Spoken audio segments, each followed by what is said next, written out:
Good evening students. तो आज हम करेंगे class 12th exercise 4.4 question number 13। 12th तक हम कंप्लीट कर चुके थे।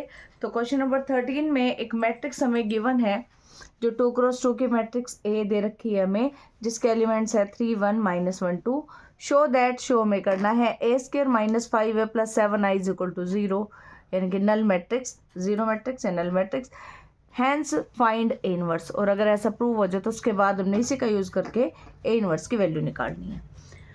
तो सबसे पहले इसके लिए हमें क्या निकालना पड़ेगा, ए स्क्र। ए स्क्र मतलब ए इंटू ए क्या है 3 - 1 1 2, 3 1 -1 2। प्रोडक्ट करने के लिए बताया था आपको, इसका ऑर्डर 2x2, इसका भी ऑर्डर 2x2, ये सेम होनी चाहिए, बिल्कुल सेम है।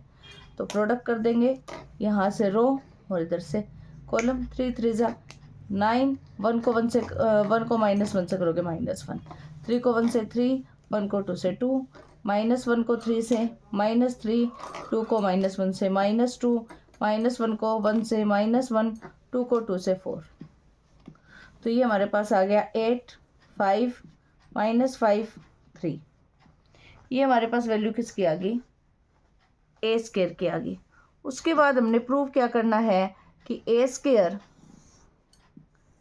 -5a + 7i हमने प्रूव करनी है कि नल मैट्रिक्स के इक्वल आएगी। लेफ्ट हैंड साइड हम निकाल लेते हैं कि क्या है नल मैट्रिक्स आ रही है। तो सबसे पहले ए स्क्र की वैल्यू पुट कर देते हैं। 8 5 -5 3, 5a ए मैट्रिक्स है, इसको 5 से मल्टीप्लाई करके लिख देती हूँ मैं। 15 5 -5 10 + 7। आई जब लेंगे 2x2 की आइडेंटिटी मैट्रिक्स लोगे, क्या हो जाएगी 1 0 0 1। तो इनको सब्ट्रैक्ट कर लेते हैं, कितना आ जाएगा -7, 5 में से 5 0, -5 में से -5 0, 3 में से 10 -7 +7 को अंदर ले जाओ, ये आपके पास। इनको जब ऐड करोगे देखो, -7 में 7 0, 0 में 0, 0 में 0, -7, सभी एलिमेंट्स कैसे आ गए 0, यानी कि आपके पास कैसे आ गई जीरो मैट्रिक्स, यानी कि नल मैट्रिक्स। तो फर्स्ट पार्ट इसका हम प्रूव कर चुके हैं, इनकी ए स्क्र -5a, ए स्क्र -5a + 7i को हमने नल मैट्रिक्स यानी कि जीरो मैट्रिक्स के इक्वल प्रूव कर दिया। उसके बाद ये कह रहे हैं कि आपने इसी का यूज़ करके क्या निकालना है, ए इनवर्स निकालना। तो उसके लिए हम क्या करेंगे, दोनों साइड इसको ए इनवर्स से पोस्ट मल्टीप्लाई कर देते हैं। जैसे ए स्क्र है तो ए स्क्र को कैसे लिख सकते हो आप, ए इंटू ए, मल्टीप्लाई किससे कर लिया, ए इनवर्स से। सेम ऐसे ही 5a मल्टीप्लाई किससे कर लिया, ए इनवर्स से। 7i है, मल्टीप्लाई किससे कर लिया, ए इनवर्स से। जीरो मैट्रिक्स है, मल्टीप्लाई किससे कर लिया, ए इनवर्स से। तो हमें ये पता है, हमारे पास आइडेंटिटी क्या है कि ए इनवर्स, कोई भी मैट्रिक्स है उसको उसके इनवर्स से मल्टीप्लाई कर रहे हो, या किसी भी मैट्रिक्स का इनवर्स इंटू में, तो दोनों सोल्व करके क्या आ जाते हैं, आइडेंटिटी मैट्रिक्स आते हैं। ठीक है, तो ये देखिए आप, ये ए और ए इनवर्स इकट्ठे हो गए, मतलब क्या आ जाएगा, आइडेंटिटी मैट्रिक्स। ये ए इनवर्स क्या आ जाएगा, आइडेंटिटी मैट्रिक्स। बस अब इसी से देखो, अगर आई को आप समझ लो, आप एज्यूम समझ सकते हैं कि जैसे कोई भी एलिमेंट है, जैसे 5 है, मान लो 5 को जैसे 1 से मल्टीप्लाई करते हैं तो 5 आ जाता है। सेम मैट्रिक्स के लिए ये 1 के रूप में काम करेगा। तो 1 से अगर ए इनवर्स को मल्टीप्लाई करोगे तो ए इनवर्स इसको लिख सकते हैं, और 0 से मल्टीप्लाई होगा तो जीरो मैट्रिक्स ही आएगा, नल मैट्रिक्स ही आएगा। पर हमें चाहिए क्या है, हमें चाहिए 7a इनवर्स। ठीक है, तो 7a इनवर्स को यहाँ रखते हैं। बाकी क्या बच जाएगा हमारे पास, 5i पॉजिटिव हो जाएगा, और -a into I same a into 1, तो ए मैट्रिक्स आ जाएगी। ए इनवर्स कितना आ जाएगा, 1/7 ऑफ, ये देखिए 5, 1/7 ऑफ 5, ये साथ में क्या आ जाएगी मैट्रिक्स आई क्या होगी 1 0 0 1, और ए तो हमें पता ही है, ए क्या है 3 1 -1 2। ठीक है, तो ए इनवर्स कितना आ जाएगा 1/7, ये हमारे पास है ही। ये 5 को अंदर ले जाओ, कितना आ जाएगा 5 0 0 5, माइनस में 3 1 -1 2। तो इसको कैलकुलेट कर लेते हैं।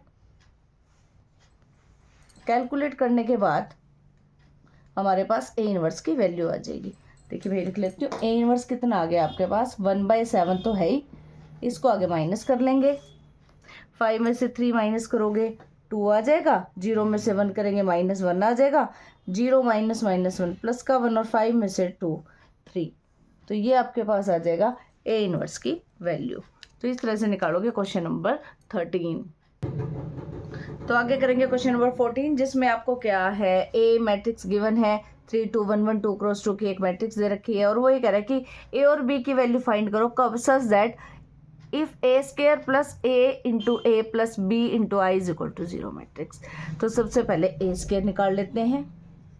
ए स्क्वायर कितना आ जाएगा 3 1 2 1 इंटू 3 1 2 1। ए स्क्वायर की वैल्यू कितनी आ जाएगी, यहाँ रो और ये कॉलम सेम, 3 3 ज़ा 9, 2 को 1 से 2, 3 2 ज़ा 6, 2 को 1 से 2, 1 को 3 से 3 और 1 को 1 से 1, 1 को 2 से 2 और 1 को 1 से 1। तो ए स्क्वायर की वैल्यू हमारे पास आ जाएगी 11 4 8 3। उसके बाद जो हमें इक्वेशन दे रखी है हम उसका यूज़ करेंगे। इक्वेशन क्या है हमारे पास, a square plus a plus b I अगर किसके इक्वल है, 0 मैट्रिक्स के इक्वल है, नल मैट्रिक्स के इक्वल है। तो ये ए स्क्वायर की वैल्यू रख लेते हैं 11 4 8 3 प्लस ए क्या है 3 1 2 1 plus b as it is, I की इज आइडेंटिटी मैट्रिक्स 1 0 0 1 और ये नल मैट्रिक्स 2 क्रॉस 2 की ले लेंगे, क्योंकि प्लस में जब सोल्व करेंगे तो वही ऑर्डर आएगा जो कि ऐड करने वाली मैट्रिक्स का है। तो इसको सोल्व कर लेते हैं। 11 4 8 3 ये एज इट इज। सबसे पहले ए को अंदर लेके जाएंगे, 3a 2a 1a सेम ऐसे बी को अंदर, b 0 0 b और ये सेम 0। लेफ्ट हैंड साइड में क्या करोगे आप, ऐड कर लेंगे फर्स्ट एलिमेंट को, 11 plus 3a plus b, 11 plus 3a plus b. Second element 8 plus 2a plus 0, तो 8 प्लस 2 हो जाएगा, 0 ऐड करने से तो कोई फ़र्क ही नहीं पड़ेगा। 4 plus a plus 0, 4 plus a और 3 plus a plus b, 3 plus a plus b और इक्वल किसके दे रखे हैं, नल मैट्रिक्स जो कि 0 0 0 0। कॉरस्पॉन्डिंग एलिमेंट्स को इक्वेट करवा देंगे, फर्स्ट एलिमेंट फर्स्ट के इक्वल, सेकंड एलिमेंट सेकंड के इक्वल। तो देखिए यहाँ से हमें दिख रहा है कि थर्ड अगर इक्वेट करा दें तो a की वैल्यू इजीली आ जाएगी 4 plus a is equal to 0। a की वैल्यू कैसे आ जाएंगे -4। सारे भी करवा सकते हो, फर्स्ट के सेकंड के, पर यहाँ सिंपली मेरे को दिख रहा था कि a की वैल्यू से आ जाएगी और सेकंड वाली b किससे निकाल लेते हैं, 3 plus a plus b is equal to 0। तो 3 a की value -4 plus b is equal to 0 -1 plus b is equal to 0। तो b की वैल्यू कितनी आ जाएगी 1। तो आपके पास a की वैल्यू आ जाएगी -4 और b की वैल्यू आ जाएगी 1। तो क्वेश्चन नंबर 14 तक हमने यहाँ कंप्लीट कर लिए हैं। आगे करेंगे क्वेश्चन नंबर 15 और 16 और 17 आप नेक्स्ट वीडियो में देख पाएंगे। अगर आप हमारी वीडियो को पसंद करते हैं तो उसे लाइक व शेयर ज़रूर करें और हमारे चैनल चेतना मनोज क्लासेस को सब्सक्राइब करना ना भूलें। Thanks for watching.